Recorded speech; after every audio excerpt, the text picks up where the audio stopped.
So a week on now from the big release of the Epstein files, the latest release, and it's become clear that we are in the biggest scandal that I can think of that's ever occurred. There are lots of small stories that are being picked out and processed, but there are two big stories as far as I can tell. The first one is that there is an informal and in parts formal international network of our elites in financial, social, cultural, and political realms that are acting with impunity, corruption, collaboration to perform very anti-democratically to retain and enrich their own power. Okay, no surprises in any of that, but that they're also operating with impunity to commit some of the worst crimes that you can imagine and then to lie about and cover up those crimes. That's the first one. Again, nothing surprising. Number two, which is a perhaps bigger element of the scandal because it is a bit more surprising, is that they've broadly gotten away with a huge amount of it. And it remains to be seen whether or not they'll get away with it all generally, because we should be seeing rows and rows of some of the most prominent people in society on their way to trial and into prison.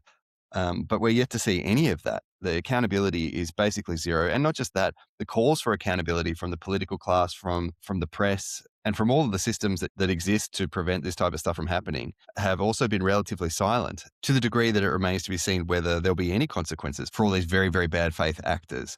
Just today, the White House press secretary declared that we're all moving on from the Epstein files. Donald Trump has in the past called it a hoax. FBI Director Kash Patel has said that it's all done and there don't need to be any more prosecutions and we can move on to another chapter. I mean, it's so discordant for everything that you can see with your eyes and ears about what's occurring. And these are not just things that we suspect, and they're not even just he said, she said, contested accounts of reality. These are investigative reports from the Department of Justice and FBI. It's their own releases and data and primary evidence of emails, texts, and calls. Like, we can see exactly what's occurred, and we know that it's just a fraction of how bad it is. And so while there's that disconnect where all of the institutions of society seem to be running cover for it, their legitimacy just totally erodes, and something is going to have to give one way or another.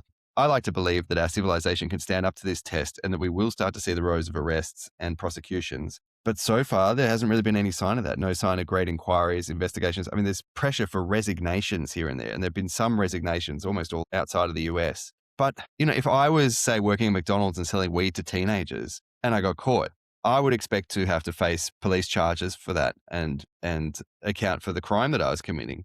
I wouldn't expect to simply quietly resign and then carry on. Well, you got me, but whatever. But these are not people that are making, $10 an hour at McDonald's. These are people that control billions of dollars, and they're caught not just selling weed to teenagers, but doing far, far worse things. And there's so far barely even pressure for them to resign, let alone the criminal proceedings that I think anybody who reads this stuff now, quite rightly, expects to occur.